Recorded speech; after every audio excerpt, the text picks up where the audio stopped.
Hola, hola, bienvenidos al episodio número 54 de La Huella OVNI. Gracias por acompañarme, gracias por estar ahí. Les pido disculpas por la demora en seguir subiendo capítulos, pero a veces uno tiene más tiempo, a veces tiene menos tiempo. Esto lo hago con mucho amor, pero bueno, siempre hay algunas responsabilidades que me quitan el tiempo para poder seguir subiendo los episodios. Tengo muchísimos más por subir y semana a semana se van creando más y más temas en Bebana y los voy a ir subiendo, espero que con un poquito más de regularidad. Bueno, como yo soy Jorge Luis Zuckdorf, como siempre me encuentran en redes, en Instagram en @JorgeLuisSoficial, en Twitter en @JorgeLuisS_77 y como les digo siempre con el hashtag numeral La Huella OVNI, ahí me hacen preguntas, me ponen dudas, me plantean de qué quieren que sigamos hablando y así el podcast puede seguir adelante con más y más temas. Bueno, sin más y si les parece vamos adelante con el episodio 54. Y hoy vamos a tener una gran entrevista con un investigador y periodista español que se llama Juan Jesús Vallejos, que ha recorrido gran parte del mundo indagando cada uno de estos temas, ha hablado con muchísima gente y creo que tiene grandes conclusiones para darnos. Y hoy estamos con un amigo, con Juan Jesús Vallejos, un periodista español y residente en Colombia y una eminencia en la investigación de temas misteriosos. Hola, ¿cómo estás? Me gustaría primero que nada que hagas una pequeña introducción tuya para nuestra audiencia de La Huella OVNI. Hola Jorge, buenas noches, ¿cómo estás? Pues muchísimas gracias por invitarme a tu programa, lo primero. Y bueno, ¿quién es Juan Jesús Vallejo? Juan Jesús Vallejo básicamente creo que es una persona que tiene una curiosidad enfermiza y eso es lo que me hizo adentrarme en el mundo del misterio, un enamorado también de América Latina, ya que en mi época en la que hacía documentales y reportajes, pues tuve la suerte de visitar 12 países de este continente y es un continente al que amo y tanto es así que bueno, que después de una temporada en España sin trabajo agarré la maleta aquí a lo loco un poco.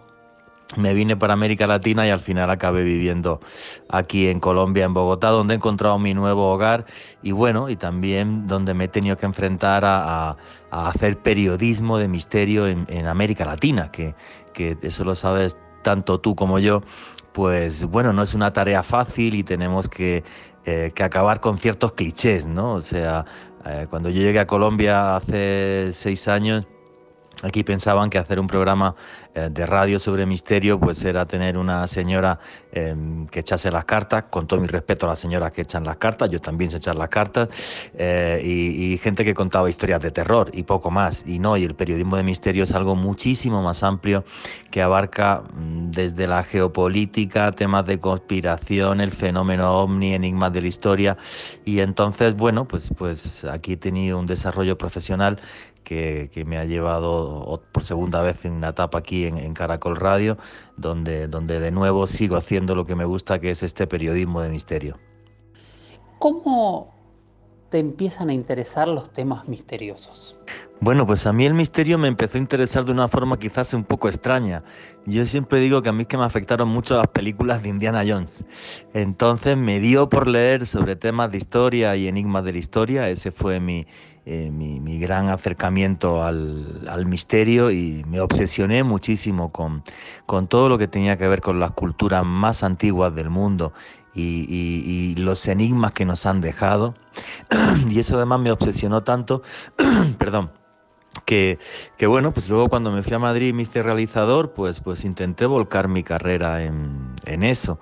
Entonces, bueno, pues siempre llevaré en el recuerdo los primeros reportajes internacionales que hice, cuando fui a Francia, por ejemplo, siguiendo la huella de la búsqueda del Santo Grial por los nazis en la zona de Montsegur, o cuando fui a Israel e intenté seguir las huellas del Arca de la Alianza, si el Arca de la Alianza, bueno, pues está todavía en Jerusalén, debajo de la ciudad, en algunos de los túneles que hay en la ciudad, o si por el contrario, pues salió y está en otros lugares, como por ejemplo Etiopía. Entonces, Me interesó mucho esa faceta de la antigüedad y de los misterios de la antigüedad porque le dan una vertiente mágica al mundo en que habitamos.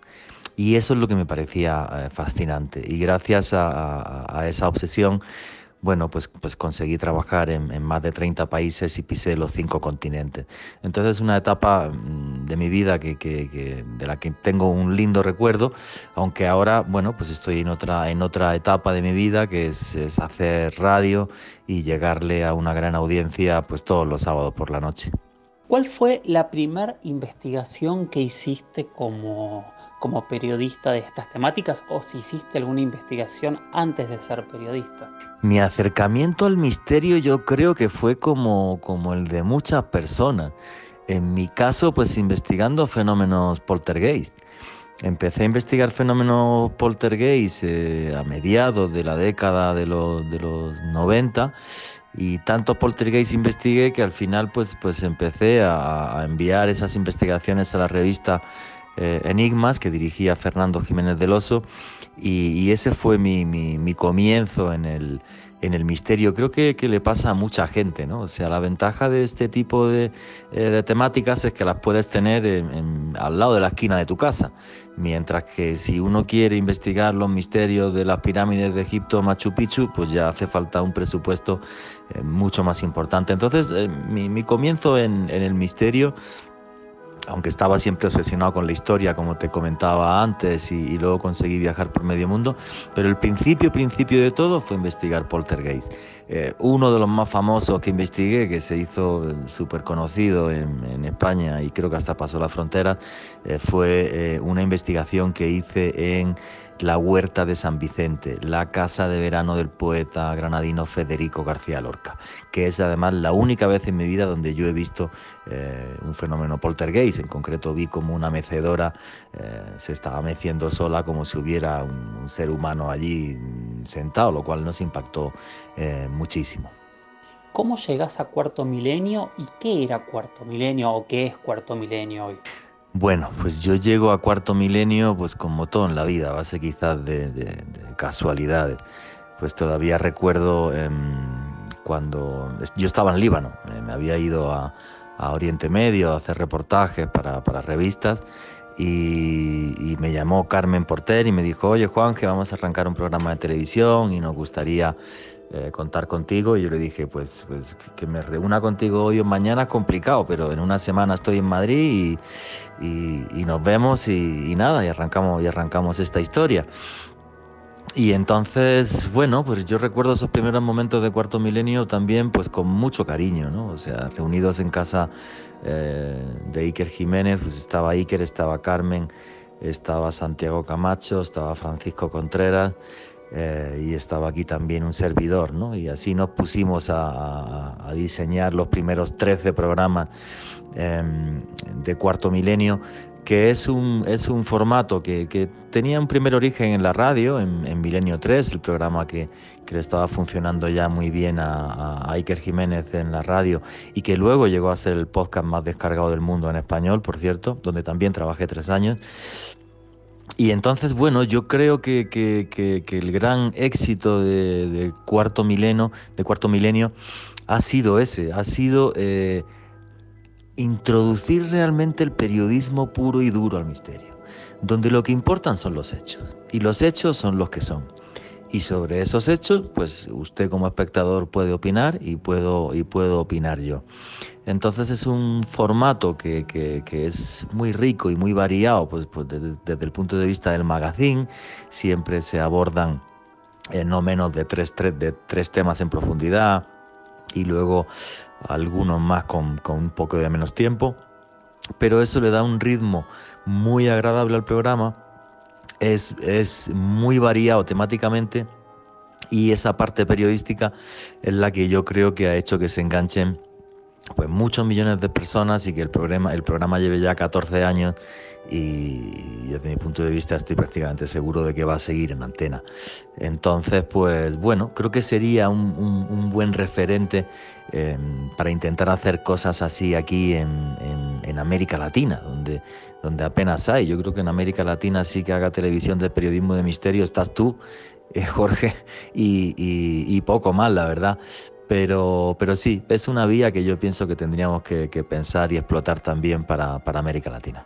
¿Cuál es el caso de España más fuerte que te ha tocado investigar? Pues mira, Jorge, un caso donde yo diga, realmente tenemos que redibujar los límites de la realidad y que me haya impactado de una forma mucho más allá de lo usual, me pasó investigando los fuegos de La Roya. Os voy a comentar un poco qué es esta historia. Hace ya muchos años, madre mía, pues como 20 años, junto con Iker Jiménez nos fuimos los dos a La Roya, Almería, una pequeña población, donde sabíamos que en el año 1945, en verano de 1945, había habido una serie de fenómenos de combustión espontánea, o sea, de que ardía, en los cortijos empezaban a arder cosas y demás, como en veredas por el campo, en un lugar que se llama la Sierra de los Filabres. Pero de aquello no se había investigado prácticamente nada hasta que fuimos aquel día nosotros dos. Ahora sí se ha hecho una historia súper famosa, incluso ya a nivel mundial. Bueno, y cuando llegamos hasta aquel lugar, hasta La Roya, pues pudimos empezar a hablar todavía con testigos del año 45 de lo que había sucedido allá. Eh, cuando arrancan todo el tema de los fuegos, pues arrancan en un cortijo, que es el cortijo Pitango, y luego van por más cortijos apareciendo estos fuegos y que de repente pues empezaba a arder una silla, una chaqueta, una cama, cualquier cosa. Entonces pues cuando arrancaban los fuegos pues se tocaba la campana de la iglesia, la gente iba a intentar apagar los fuegos y tuvo que intervenir el ejército, y cuando interviene el ejército se manda hasta La Roya una comisión del Instituto Geológico Minero. Esta comisión del Instituto Geológico Minero lo que va es a intentar explicar el origen de los fuegos y también con interés minero por si lo que había eran bolsas de gas que se pudieran explotar para la nación. Los señores del Instituto Geológico Minero estuvieron allí algo más de un mes.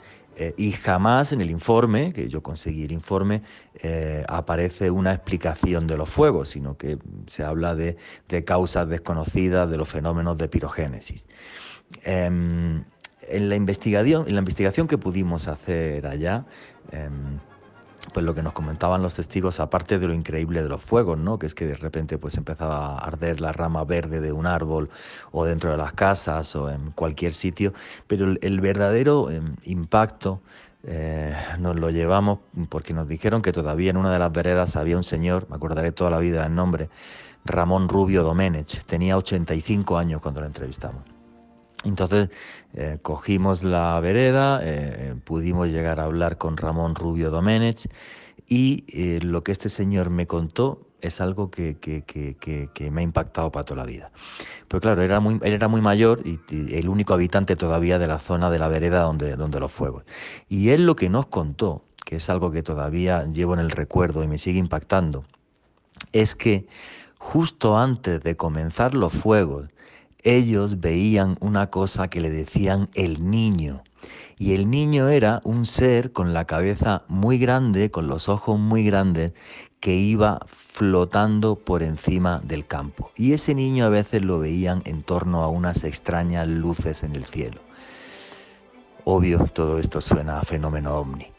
Y es algo que me impactó tantísimo que lo llevaré, como te digo, toda mi vida en el recuerdo. ¿Cómo llegas a Colombia y hace cuánto que estás ahí? Bueno, pues cuando yo, después de la crisis del año 2008 en España y la economía se va al carajo, decido venirme a América Latina, pues estuve en México, estuve en Panamá, estuve un par de veces en Miami, estuve en Ecuador y bueno, pues llegué aquí a Colombia, llegué a Bogotá. En principio yo iba a arrancar un programa de televisión en Ecuador en enero del año 2015, pero bueno, llegué aquí a Colombia, conocí a la que a día de hoy es mi esposa, me casé y ya pues todos los planes se fueron al garete. Luego estuve una temporada también viviendo en Lima, trabajando con una productora del País Vasco que abrió una sede en Lima, pero otra vez me regresé acá a Colombia, a Bogotá. Y a día de hoy lo más importante es que aquí está mi hogar y que aquí está mi casa. Entonces aquí lo que he hecho en Colombia es un periplo en radio que hizo que dirigiera durante 2 años las noches en Blue Radio, dirigiendo un programa que se llamaba Luna Blue. Luego una primera etapa en Caracol hace algo más de 1 año y medio. Y ahora arranco otra segunda etapa en Caracol, que espero sea larga, sea duradera y bueno, y además de eso, pues mi etapa también como escritor que he resucitado aquí con mi último libro que se llama Conspiración, cómo nos manipulan las élites del mundo, de Editorial Aguilar con el grupo editorial Penguin Random House. Entonces, bueno, pues esa es mi vida aquí hoy en Colombia.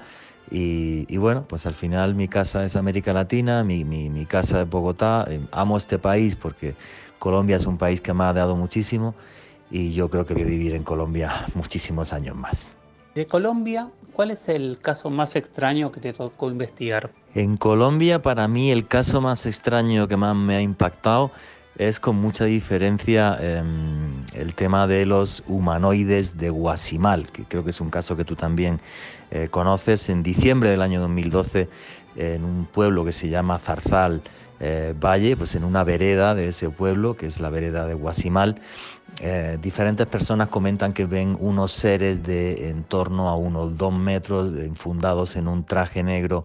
Algunos los dibujan también como con una especie de cinturón de hebilla que podía brillar, o también en el pecho. Y es para mí la aparición de humanoides más importante de esta década pasada. Y tremendamente impactante, porque hay gente, son campesinos que se dedican a la panela, gente muy sencilla del campo. Y entonces, bueno, o sea, la cantidad de testimonios que había, cómo se movían esos seres, que era una forma muy extraña, dando saltos de 2, 3, 4, 5, 6 metros, saltaban para adelante, para atrás, de vez en cuando aparecían, desaparecían. Eh, no sé, es algo realmente muy único, muy impactante, que creo que todavía ni siquiera está bien investigado, y donde, ya te digo, recopilé un montón de testimonios, incluso hasta unas comunicaciones de esos seres que hubo en diciembre del año 2013, donde le comentaron a un agricultor básicamente que venían a recoger semillas, que es como si vinieran a recoger una especie de muestras de ADN porque pensaban que la Tierra iba a desaparecer. Un mensaje apocalíptico que esperemos no se cumpla. ¿Qué pensás del fenómeno ovni? ¿Qué crees que puede ser? El fenómeno ovni, bueno, me apasiona. Ha sido parte de mi vida, he investigado muchísimos casos en muchos países, y tengo que decir además una cosa: cuanto más investigo, menos sé. O sea, sé sobre muchos casos y lo que han pasado en esos casos y en esos hechos.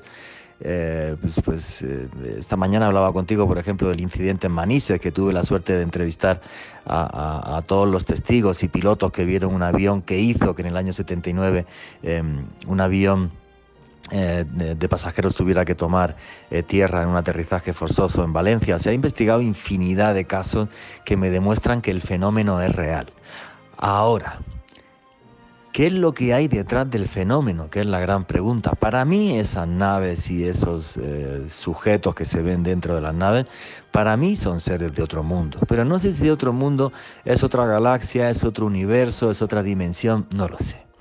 Y tampoco tengo claro qué quieren de nosotros. Hay veces que pienso que simplemente juegan con nosotros. O otras veces pienso que son tan tremendamente sutiles que lo que están haciendo es manipular nuestra historia, manipular nuestras vidas sin que en el fondo seamos conscientes de eso. Esas son todas las preguntas y dudas que me surgen cuando investigo el fenómeno ovni, que, te repito, me apasiona porque es real, y creo además que todo lo que ha pasado ahora con los vídeos del Pentágono tiene que hacer que reescribamos lo que entendemos del fenómeno ovni. Y bueno, pues nos tocará seguir investigando muchos años más, a ver si algún día llegamos a alguna conclusión un poco más clara. Háblanos de tus libros y decinos dónde se pueden conseguir, si se pueden conseguir en Argentina o en diferentes países. Bueno, Jorge, yo he publicado 7 libros ya.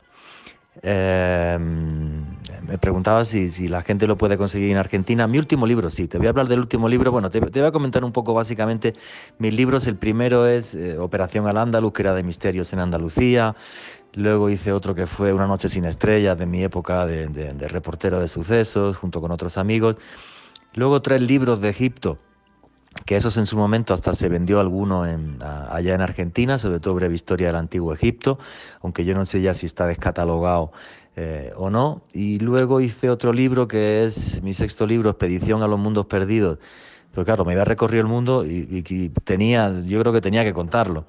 Y el libro que sí podéis conseguir en Argentina muy fácilmente, que es tan sencillo como que os metáis en una página web que es buscalibre.com.co. Si entras en buscalibre.com.co y pones Conspiración, Juan Jesús Vallejo, pues ahí aparece el libro y os lo mandan a Argentina sin ningún problema a un costo muy, muy bajo. Y nada, pues de repente el haber escrito muchos libros con un componente de historia, de enigmas de la historia, y de repente pues decidí cambiar muy sencillo, porque me di cuenta en los años de radio aquí en Colombia que cuando trataba temas de conspiración a la gente le encantaba. Y es que por desgracia ahora tenemos un concepto de conspiración que es el de las idioteces que aparecen muchas veces en canales absurdos de YouTube. Pero realmente hay hechos y hay cosas que nos ponen los pelos de punta. Te voy a dar un ejemplo muy sencillo. Cuando la guerra de Afganistán, los norteamericanos arrancaron una cosa que se llamó la Operación Ciclón. La Operación Ciclón quería armar 50.000 mujahidines desde la ciudad de Peshawar en Afganistán. En Pakistán. Y pues nada, pues una de las 50.000 personas que había allí y que fue financiada por la CIA y que tuvo contacto con la CIA, pues se llamaba Osama Bin Laden. Y de esto no cabe absolutamente ningún tipo de duda. Entonces, claro, son cosas que le hacen a uno reflexionar sobre el mundo en el que estamos viviendo. Entonces lo que he hecho en Conspiración es hacer un repaso básicamente de todo el siglo XX y de todas las grandes manipulaciones de los países más poderosos del mundo. Obviamente la antigua Unión Soviética y los Estados Unidos son los que se llevan la peor parte del libro, obvio. Y es que hay una cosa que tengo muy clara: el poder corrompe. Y a más poder, pues más corrupción y más manipulación. Entonces creo que es un libro que les recomiendo a toda tu audiencia porque nos va a hacer entender las cosas que estamos viendo en el siglo XXI. Y todo tiene una raíz décadas atrás.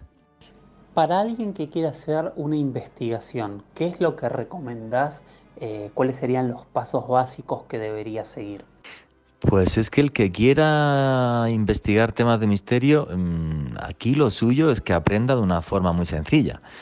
Mochila al hombro y carretera, y ir a ver testigos y tomar fotografías y recopilar testimonios y hacer un trabajo de investigación dentro de lo que se pueda de campo. Eso es lo que yo hice durante muchos años de mi vida. Es que hay que pensar que los temas de misterio son muy amplios. Por ejemplo, el único libro de los que yo he escrito que no he viajado nada, por ejemplo, es Conspiración, que ha sido todo buscar información a través de periódicos como New York Times, con documentos de la CIA, con cosas así. Entonces también hay una investigación que se llama de salón, que puede ser muy provechosa para investigar, depende de qué quieras qué. Pero, pero yo no concibo el misterio y la investigación del misterio sin coger una mochila y hacer kilómetros y enfrentarte realmente a los testimonios de la gente que estuvo delante de lo imposible. Eso para mí es lo que te transforma realmente como periodista y como investigador. Juanje, muchísimas, muchísimas gracias por haber participado de la Huella OVNI, por formar parte de nuestra familia y no, me gustaría si puedes dar redes o algún modo de contacto por si parte de la audiencia quiere seguirte o hacerte alguna pregunta en particular. Bueno, pero para los que quieran seguirme en redes sociales, mi Twitter es @JuanGVallejo, Juan J.E. Vallejo, y en Instagram y en Facebook me localizáis como Juan Jesús Vallejo. Cualquier pregunta que tengan tus oyentes, encantado se las responderé a través de mis redes sociales y te reitero muchas gracias por hacerme parte de tu podcast y de tu familia. Un fuerte abrazo.